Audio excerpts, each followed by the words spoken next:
is a lot of our behaviour is driven by what we call an anchor, and an anchor is just another word for a stimulus. An anchor is some stimulus that we've anchored a particular state or behaviour to.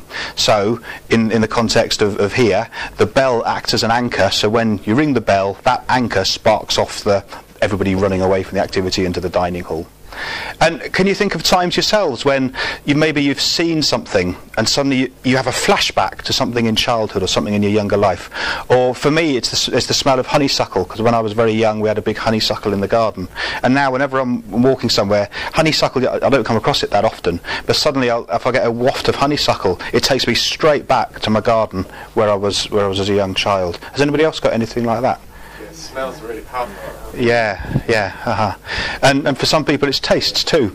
Some people you can taste something and you think, well, that just really sparks off a memory of I don't know, cooking apple pie with Granny or something like that back in her kitchen. But we all know that it happens, and it happens on a random basis. Okay, so why don't we use that as a tool to actually generate the state when we need the state? So that's the purpose. That's what we're going to look at doing this morning. Okay, so one question I suppose is, who's responsible for these states? And this is quite an important concept to grasp, because actually the states that we're in at any particular time, it's our own state. Okay, the state doesn't belong to anybody else. So if I'm feeling happy, that's my happiness and I've got control over that. If I'm feeling sad, that's my sadness, and again I've got control over that. There'll be external factors, but the real fact of the matter is that it's my state. And if you think about a state like fear, for example, a lot of people think they're scared of, or they've got phobias of spiders or heights or flying, anything like that, and they think that actually it's the spider that's scary or it's the height that's scary, but it's not, is it? If you think about it, you can have two people at the top of a drop, and one of them will be scared and the other one will be actually fine. So it's not the height that's the scary thing, it's what the person does to that information inside their head that makes it scary. So the really interesting thing is not necessarily what does the person who finds it scary do in their head to make them scared, but if we can learn what the person does who's not scared in that situation, that's a really useful thing to be able to model and copy. If we can learn how they do that, and that would be really useful. So what we're going to do in a few moments is we're all going to break away and we're going to do some things about exploring a particular state and learning the physiology of that state so that we can recall that state at a future time. And what I'd like to do is a demonstration with somebody so that you can all see what we're going to do. So has somebody got a state that they think they've had in the past, something that's been quite useful to them at some past event, but they're coming up to something in the future where they might like to have that? Yeah, come on then, come out over here. Well done. Okay. So we don't need to know the situations, but if you were to give a label to the state that you had in the past that you would find useful to have again in the future, what would that be called? Clarity. Clarity. Okay. Now what I want to do, I'm going to talk to these people while we're talking to you. Okay. You can just concentrate on having clarity. Okay, for the time being. What we want to do in the first instance is called associate him in that state. So what I want to do is get him back into that state of clarity. Okay. So remember a time when you had clarity. It may not be the very first time you had clarity, but it'll be a time that you can remember right now where you had clarity. And just remember what it was like to have that clarity.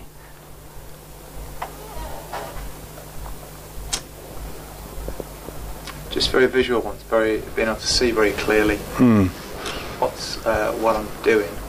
I'm blocking out other stuff, so that's probably why there isn't any sound there, because I've actually blocked it out, because I don't want sound to detract from what I'm doing. Okay. So you've just got that clarity, that visual clarity. Okay. So what I want you to do is that feeling of clarity, that sensation of clarity that you have, imagine that you've got a dial and you can turn it up so that you can turn clarity up even more. And as you're turning that up, just give your body a little shake and just really get into that feeling of clarity as well. Just really notice what clarity is like for you right now. That's right. And just notice your breathing as you have that clarity now. And just notice any sensations that you have in your body. Just notice how deep your breathing is and whether your breathing's high up or low down. And turn up that clarity even more. And just notice how your balance is and your weight's centered.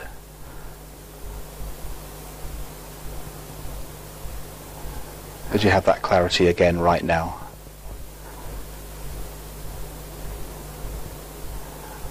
And what else do you notice about your body that lets you know that you have clarity? It's relaxed, but it's kind of ready to do something. It's relaxed and it's ready to do something. And when your body's relaxed because you have that clarity, whereabouts is that relaxed? Shoulders. Shoulders, okay. And what else? Hands. Hands, okay. And what other feelings and sensations do you have?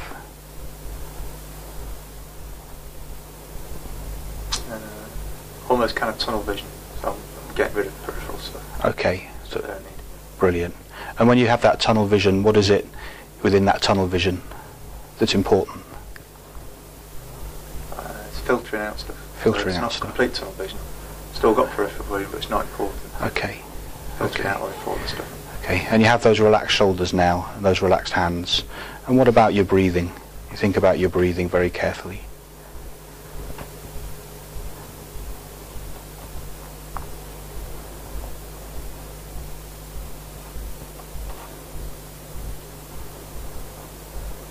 It's under control, slow and steady. Slow and steady and under control.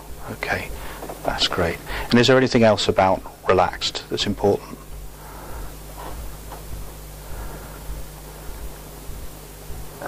Balls of the feet. Weights on the balls of the feet. Balls of the feet, so it's hands, shoulders, balls of your feet are all relaxed. Okay.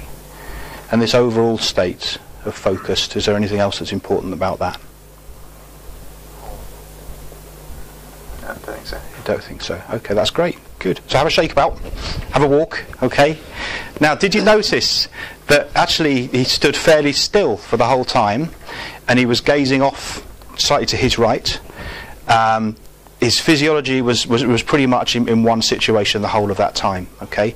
Now, because we asked those questions, and those questions were basically about the modalities that we explored yesterday.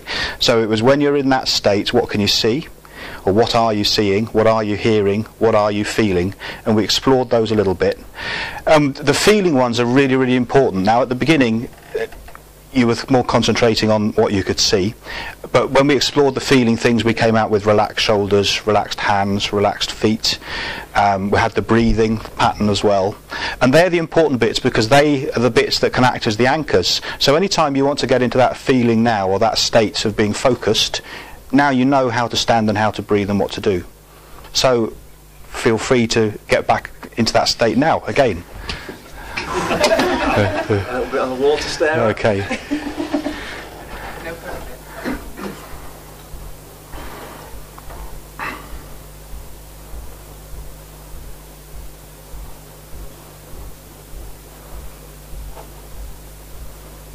And just let us know when you've got it back again. Yeah. You've got it back? Yeah. Brilliant. So that's focused for you? Yeah. Lovely. Okay. So he's learned the physiology of that state, and at will he can get it back. Okay. And he doesn't have to be standing up here in front of everybody. So just again, shake it off. Okay. There are key elements of that that are going to be important. So if you go back and sit in your chair. Thank you very much. You need that bit of wall with you.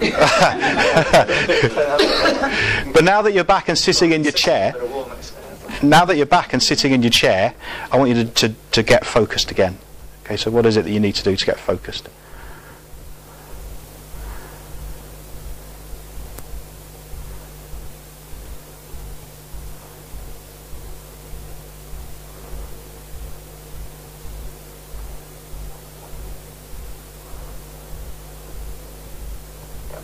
You got it?